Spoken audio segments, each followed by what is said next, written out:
Hi my dear students, in the last class I have given some problems from the chapter Principles of Inheritance. I think at least some of you have attempted it. Okay, anyway, I think it's better I will just tell you how to work out the problems.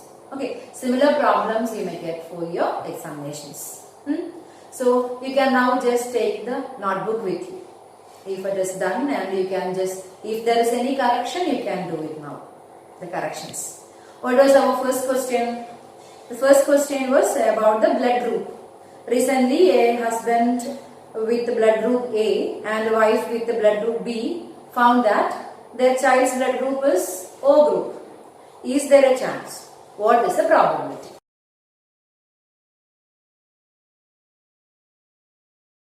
Here, from the question, it's given child's blood group is O group.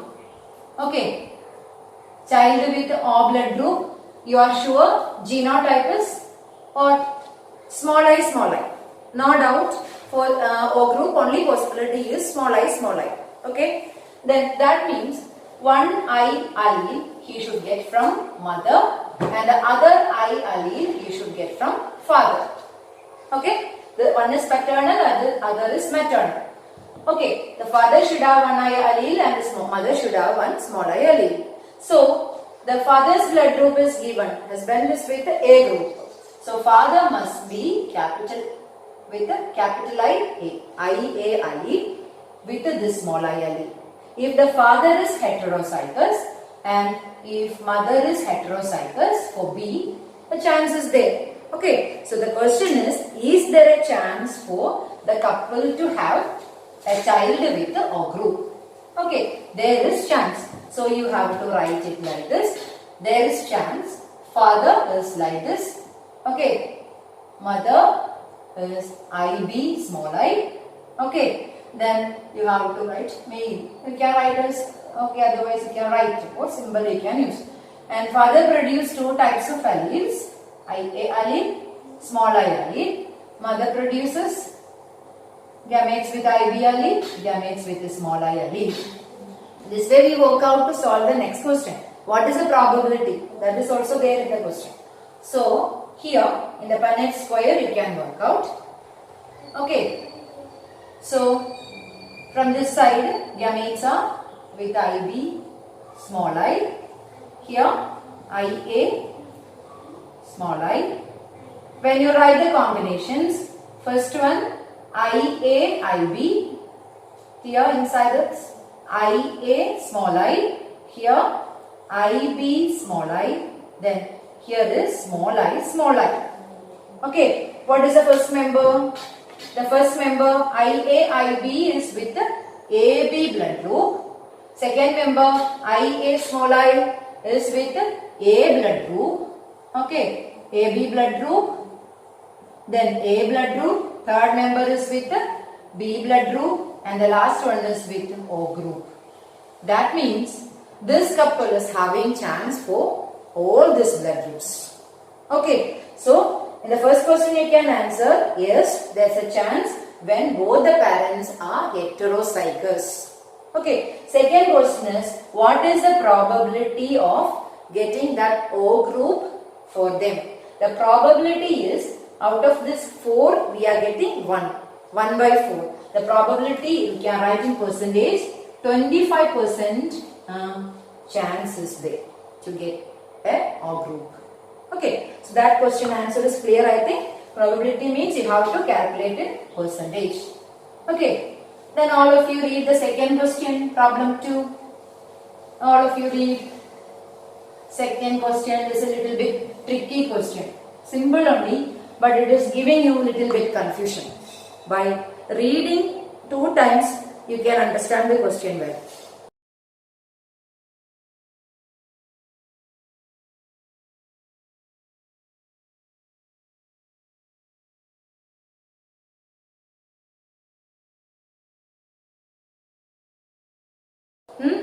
So, may I just read the question once again?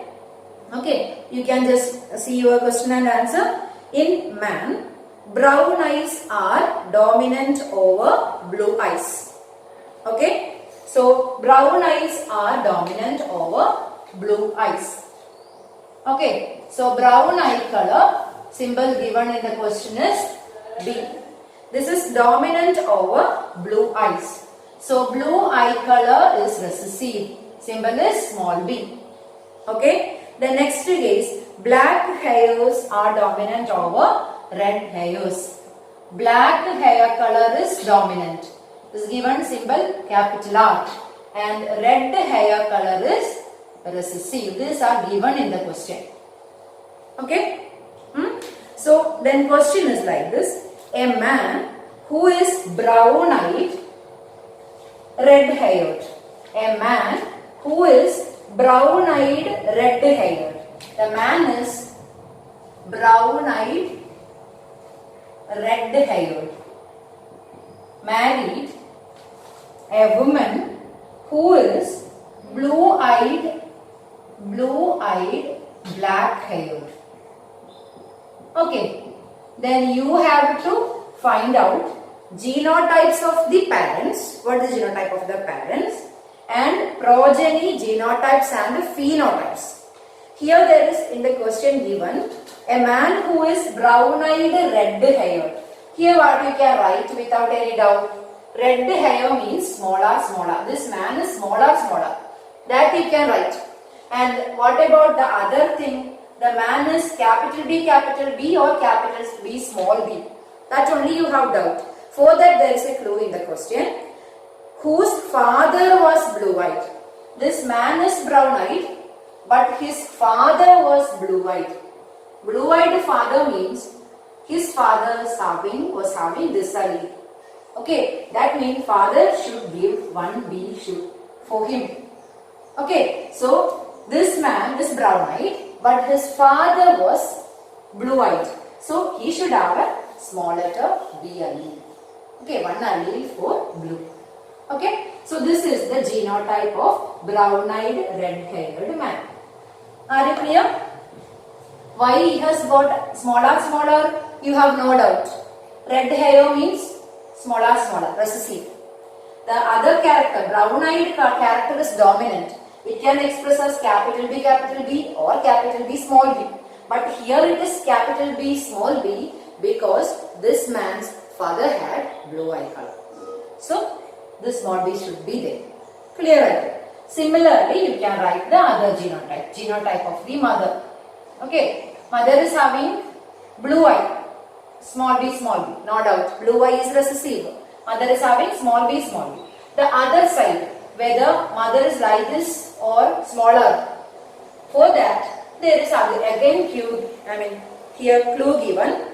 That is, the mother is with black hair, but her mother was with red hair. Okay, this person's mother was with red hair. That means from the mother she should get one R allele. Okay, from her mother. So here is genotype of the mother is capital R small r. So this is small b because that is a recessive character. Blue eye is a recessive character. This is capital R small r because her mother was having smaller condition.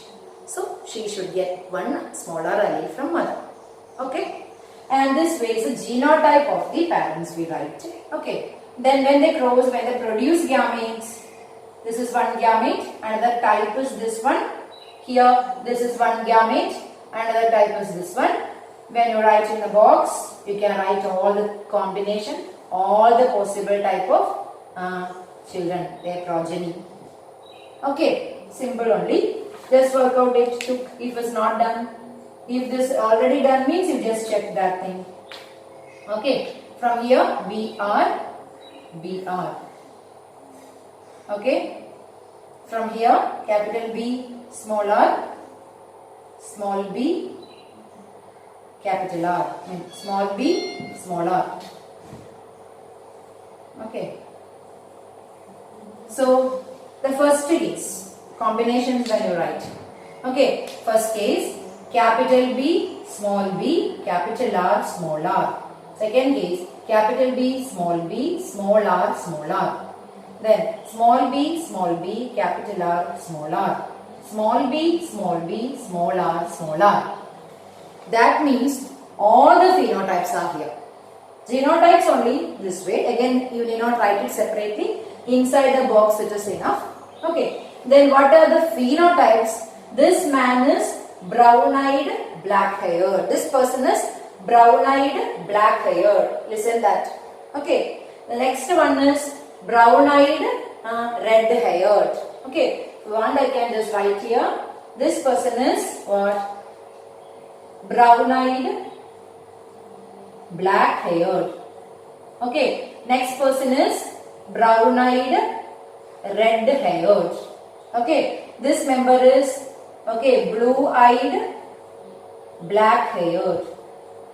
Okay. This person is blue-eyed, red-haired. All the phenotypes are there. Different possibilities. So you write it separately to your notebook. Okay. I think that problem solution also is clear. Then we shall move on to the next problem related to gene mapping. Okay. So if this is clear, all of you just read the next third problem. I think that I have given as a different one because that topic I didn't mention in the class, I think. So I think you didn't get that. If you refer some books only, you may be able to get that. Anyway, so before moving to that problem question, just understand the concept of linkage by T.H. Morgan. Okay, developed another field. Okay, gene mapping. The gene mapping was a technique developed by T.H. Morgan's student Alfred Steuben. Alfred Steuben developed gene mapping technique. Okay, using percentage of recombination as the unit. Okay, from the linkage concept by T.H. Morgan, you are clear. If two genes are closely placed, percentage of crossing over is, percentage of recombination is less. If two genes are distantly placed, percentage of crossing over is more. I think now itself you got the idea. If the percentage of recombination is more, genes are distantly placed. And if that percentage of crossing over or recombination is less, genes are closely placed. Considering this, Alfred Steuben developed a new technique, gene mapping, locating genes on the chromosomes based on recombination frequency. Okay, so technique of locating genes on the chromosomes based on frequency of recombination is called gene mapping. Okay, and this technique is based on the principle position of genes on the chromosome is constant. There are some other concepts, jumping genes like. Anyway, generally the position of genes on the chromosomes is constant locus. Genes are located on a particular locus. So the distance between the genes also is constant. So we can say the percentage of recombination also will be constant. So based on recombination percentage, we can find out the location of genes on the chromosome.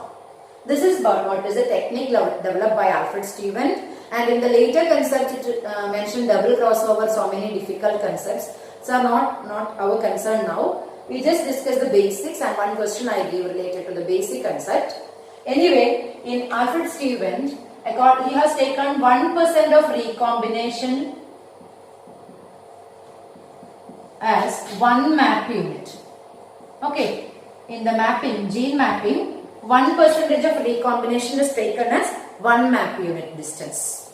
Okay, and this one map unit distance, he has used the unit centrimorgan. Okay, the unit he has taken for one map unit is centrimorgan. It's a tribute to his teacher. Okay, so understand 1% recombination is one map unit and its unit given is 1 centrimorgan. Centrimorgan. Okay, then let us come to the question given. read the question thoroughly.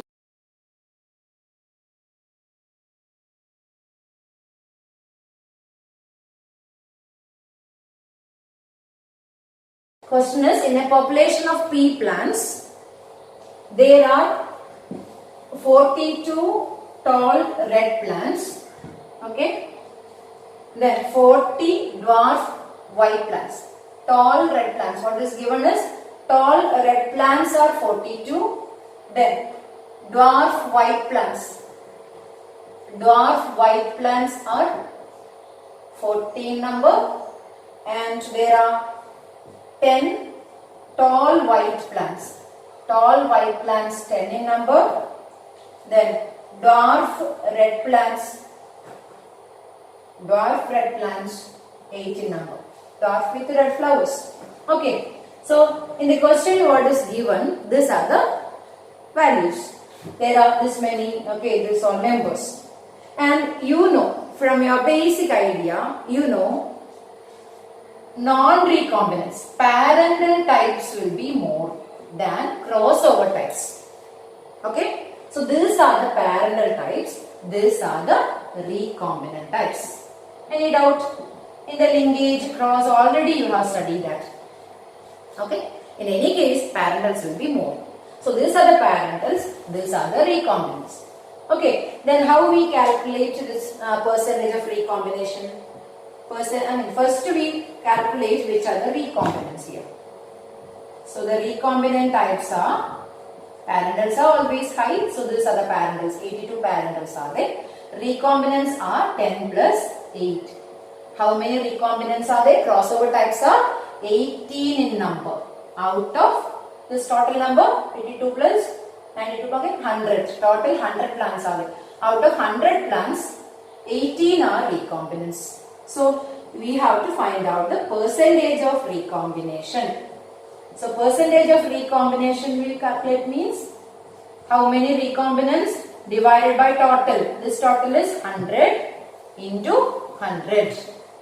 Okay, here there is no change. The total number is 100, so it's easy to calculate. This is 18. So the percentage of recombination is 18%. Okay, this way simple questions only come for you. No any difficult questions. At all in higher levels only will be asked. Any doubt in solving this question?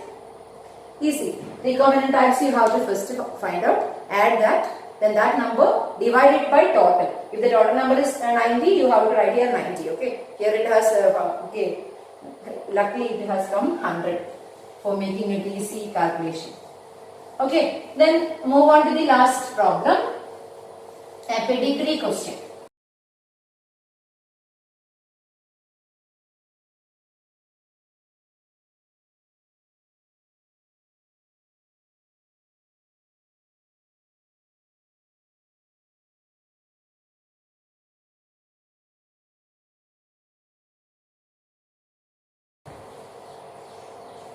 Okay, this is the pedigree question given. Generations are marked as first generation, second generation, third generation. Individuals are given continuous number 1, 2, 3. Even if our outsider is given number 5, 6, 7, 8. 9. This one is also an outsider. Then 10, 11, 12, 13, 14. And the 15th one also is an outsider. Okay. And the question is given. It is the pedigree of hemophilia. Okay. So you cannot use the letters like A and A, like capital A, small a, that what we have used earlier. Here we have to use the letter, the same representation of hemophilia, XHX, XHY, like that simple representation we have to use. The possible representation, possible family can be, the genotypes can be XHXH, XHX, XX or XY normal, then XHY. Okay, this way you have to use the symbols here, no other symbols, because this is given, the pedigree of hemophilia is given below. Okay, then your question, your duty is to find out the genotypes of the members. So in order to find out the genotypes of the members, you have some basic concepts regarding hemophilia. You know, this is transmitted from carrier mother to son. For a male, there are only two possibilities. Okay, if it's shaded, the shaded symbols indicate that disease, hemophilic. Okay, male has only two possibilities. Male square symbols indicate males. Okay, male may be either hemophilic or normal. There is no carrier case here. So, all the shaded males, diseased males, genotype is sure for you. That is what? XHY. Okay, genotype of this member is XHY. Fifth member is XHY. Then 13th member is XHY. Any doubt? Okay, only one possibility is there. If it's hemophilic, is XHY. Then, in the case of normal male, there is again no doubt XY. Or unshaded male, you can write as XY. Okay, this is XY. No doubt. One more member here, XY. Normal male. Shaded means hemophilic, XHY. Unshaded means normal, XY. Then we have confusion only regarding the female, genotypes of the female. Okay. Then first case. This mother, father. Male, female, male. Okay. For this couple is having 1% hemophilic. This way.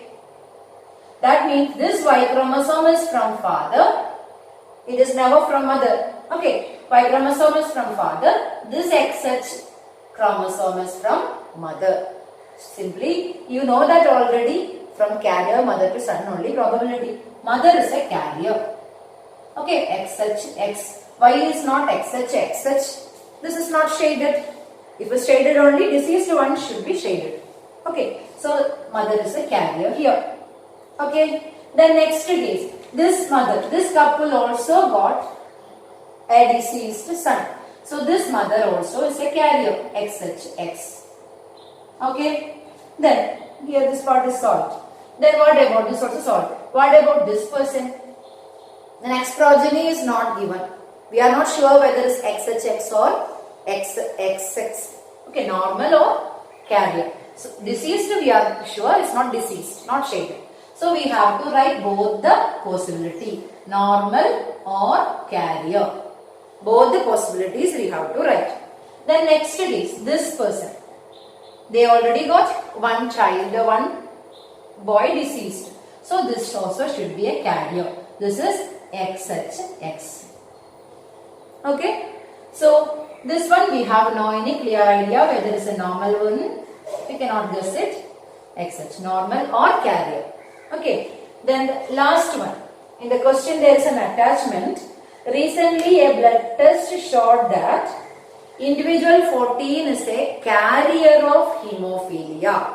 In the question it is given. So this is a carrier of hemophilia. If so, what is the probability of their first child, male child, to become hemophilic? Okay, what's the probability of this couple's first child to become hemophilic male? That is what we are doing as next. If this pedigree question is clear, we can move on to the second question of the connected to that. Okay, how to get the genotype? Is it clear? This may be a possible question for you. It can be asked.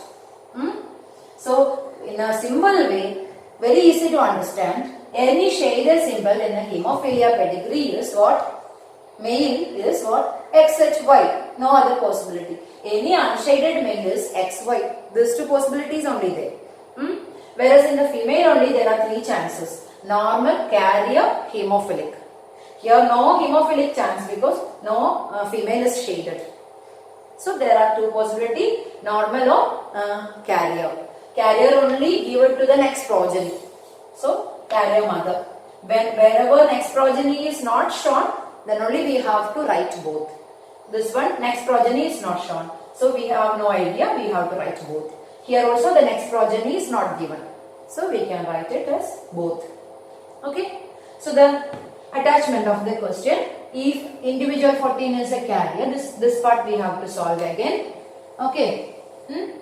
So you have to write it as the second part of the question. I mean, the problem is having two sections, section 1, section 2. In the section 2, individual 14 is found as a carrier. So, individual 14 is XHX. Okay? That means female is XHX. And individual 15, you already solved it as XY. Okay? Male is XY normal. Then, possible gametes, you know. Then you have to draw it in the Punnett square. Everywhere you draw in Punnett square. Then it is easy for us to finalize. Okay. So here the possible gametes X and Y. Okay. This side possible gametes. And just doing it in a rough. You have to keep all the patterns. Okay. Do it well. The first child, the first possibility is for a carrier female. Then there is a possibility for a deceased male, hemophilic male. Then normal female, normal male. Okay, combinations when you write. Question is, what is the possibility or probability of their child to become hemophilic male? What is the probability? The same way earlier, 25% chance is there. Probability is 25%. So, among the children, there is 1 by 4, chance is 1 by 4. We can say there is 25% chance for their child, among the children, to get one hemophilic male. Okay, so that problem also we have solved. Some type of similar problems may be asked. Okay, so we are winding up the chapter Principles of Inheritance with these problems. And we have a small topic in between. Those who have referred, just opened the textbook, might have seen it. That is mutation. That topics we can clear or will be better understand, better clear only when you are thorough with genetic code. That is asked only, that is there only in the next chapter. So when we complete next chapter, by the time when we complete genetic code, I will take that topic mutation. Then better understanding is possible. Okay, so we wind up this chapter. One chapter is over. We will have a chapter test also. Okay, thank you.